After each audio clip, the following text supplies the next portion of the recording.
Welcome back to another video. Today we are going to answer the question, should you get a JR pass when you go to Japan? As always, these are our opinions based on our experiences, so you can keep your nasty questions. But seriously guys, everyone's entitled to their own opinion. This is our experience and we hope you guys can benefit from it, because these are the things that we would have loved to have known before we set out on our Japan adventure. So Yes. Here you go. So the first thing that we found out is that it really does depend on where you're going and how much you want to use the transport. For instance, if you really did know your itinerary and everything was cut and dried, you know, you're staying for a week here and then you're traveling to there, you're staying a week here and then you're traveling to there, you can very easily figure out how much these tickets between these places cost. Yeah. And you can add it up for yourself and see if it's worth getting the JR pass. The passes that we got were $645 each, which is a 3-week pass. Gets you on a lot of the different bullet trains between the major cities and centers and things. In Tokyo, there is like a loop line that runs around Tokyo that gets you access to, along with some other lines as well. And also like an airport express line. So yeah, if you're a little bit nomadic travelers like us, that's the main reason why we took the jump and went for the JR pass, is because when we added up all the places we thought we were going to travel to, it only came up to about $100 cheaper than just getting the JR pass. So we thought for a little bit of extra flexibility and peace of mind for if we change our mind with some of our itinerary or whatever, we could still work around it while not paying more than what we had to. Yeah, so the JR pass does not cover the little trains and buses around the areas. You kind of have to walk, which most of the time we ended up paying quite a bit of money getting buses and trains because things are not that close by. Yeah. And the JR pass did not cover, like, for an example, from all the little local subway Yeah. lines and things. yeah. They don't cover. Except for Tokyo, there's a couple of lines that they do. Yeah, and there is a line as well from Kyoto to Nara and back that it covers as well, which is pretty good, but still you have to walk like 15 or 20 minutes to even get to Nara from that stop. One thing I would say when considering like where you're going and whether or not you need it is don't consider all the local little trips. Just don't even consider that, because the cost is negligible compared to the bigger Shinkansen bullet train rides and things like that. So if you're staying in Tokyo for a week, for example, you're not going to use much more than probably, I don't know, $50 public Yeah. transport. You'd be doing pretty well to Yeah. do that per person.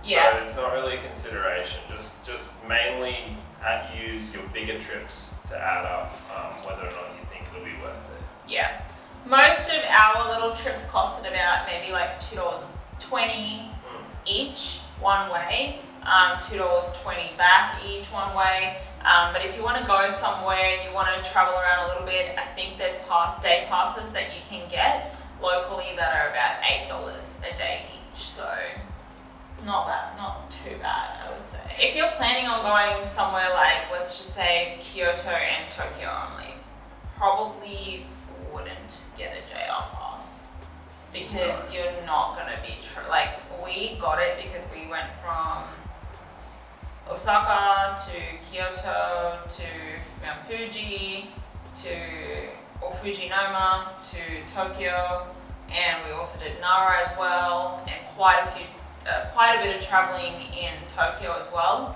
So for us, over 3 weeks, I mean, it came up to like $570 or something like that, and the tickets each were like $645. So we did lose a little bit, even though we were traveling a lot for 3 weeks. Yeah.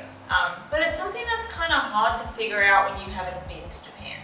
Like, now that we've been to Japan and we want to go back there again, we would do things a lot different. Being that you don't really need a JR pass to get around your local little area, for example, if you're staying in Osaka for a week, you don't really need it.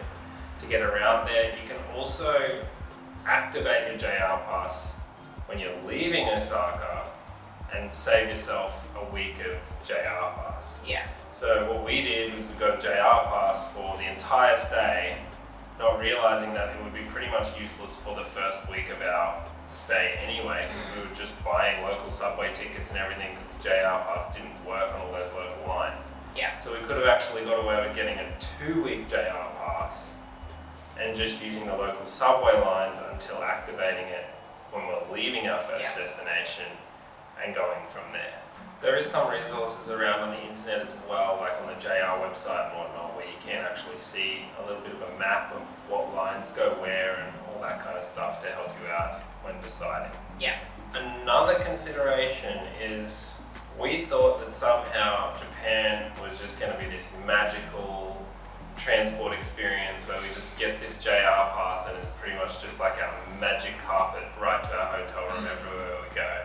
But it just wasn't like that. It was quite a process. Yeah. Everything was quite a process. Guys, people were fainting in lines. That's how long the lines were. Literally. The lines in the JR Pass office was crazy. And this wasn't even high season. This was like summer, you know, very hot. Shouldn't have been a lot of tourists, but there were a lot of tourists. Long line. So, yeah. So to give you a bit of an outline of the process, step 1 is buy your pass online. Step 2 is get it shipped to your home country, and it's at that point it's just kind of like a voucher. Step 3 is get to Japan, find a JR office, one was at the airport where we went, and exchange your voucher for an actual JR pass. Step 4 is find out that your JR pass that you need to keep for the next 3 weeks is actually paper and can be destroyed and cannot be replaced. And step 5 is realize that you still have to go and book your tickets to be guaranteed a seat on any train. And to do that, you actually have to go to a JR office.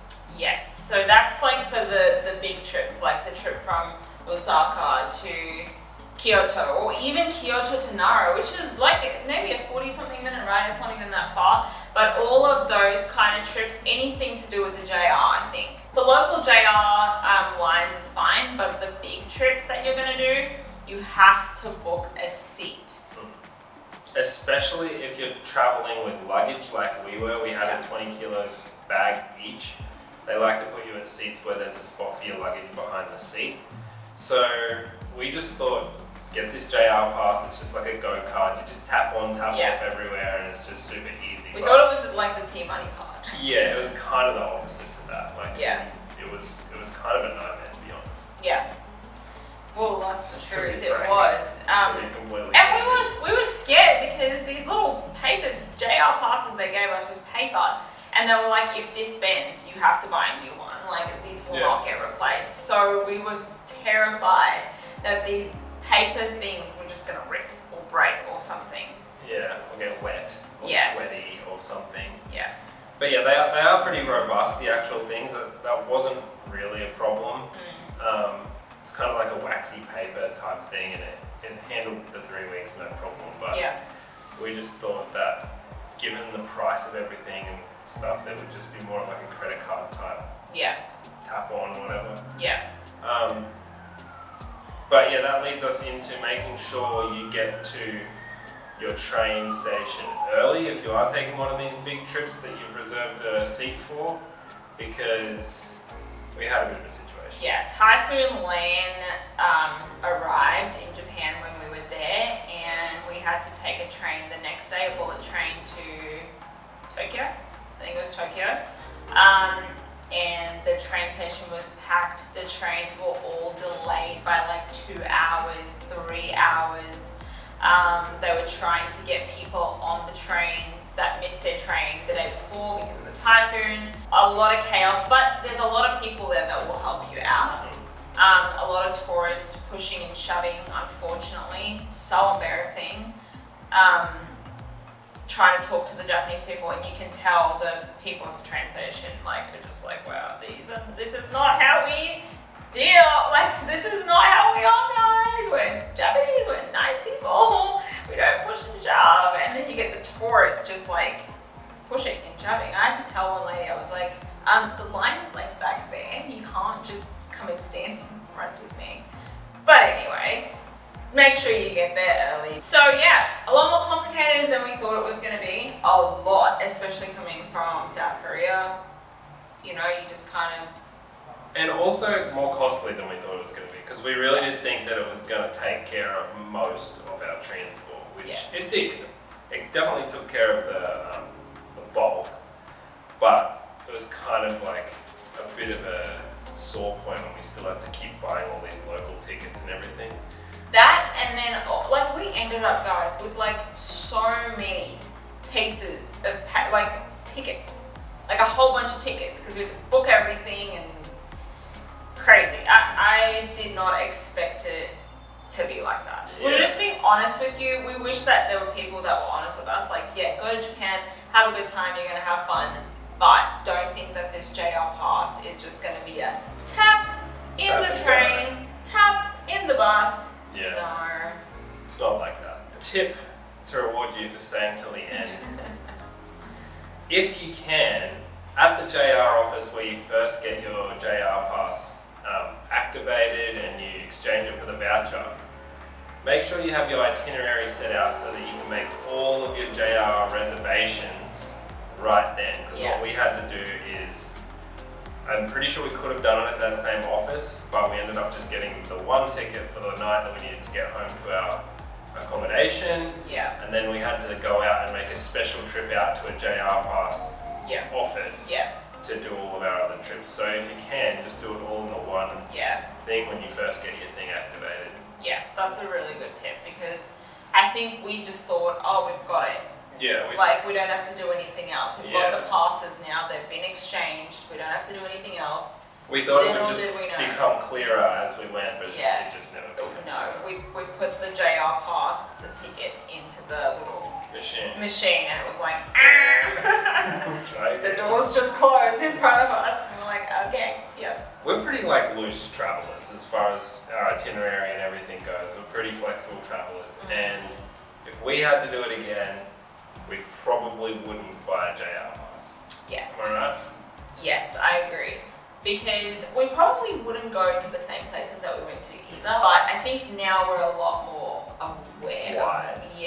Of like, I think one thing we would definitely take advantage of is buying a pass for the length of stay after your first destination. Yes. So if you're staying in 4 different places for 1 week each, activate it after your first week is already over, and then use it for the remaining 3 weeks, because you won't need it to just get around your first destination. Unless it's Tokyo, and then you can use it to get around a lot of Tokyo. But if it's anything other than Tokyo, don't activate it until you're leaving your first destination, and that'll save you time. If we had bought a 2-week pass and we had activated it at the end of our first week's stay in Osaka, we would have got better value out of it than if we had bought tickets as we went along the way. So if you're wise about it, you can definitely rig the system. It's not really good. It's just being wise. Good tips, honey. All the tourists that are super excited to go to Japan, that's awesome. But this will make your experience 10 times better now that you're aware of this whole JR pass. Expectations are everything. Even if you still get the JR pass, at least now you know some of the things that you're going to have to do to be able to use it. Anyway, I think that's it. If you guys have already been to Japan and you're just watching this video just because we're cool, then you need to get out more. Comment below if we missed anything out. If you have been to Japan, comment below, let everyone else know what to look out for. And if you haven't been to Japan, have fun, have a good time, and you're welcome. Next video. And if you want some other ideas on how to spend your time in Japan, you can check out our Japan playlist as well. There's a heap of cool videos on there. And we will see you in the next video. In a new country, guess what we're in. Bye.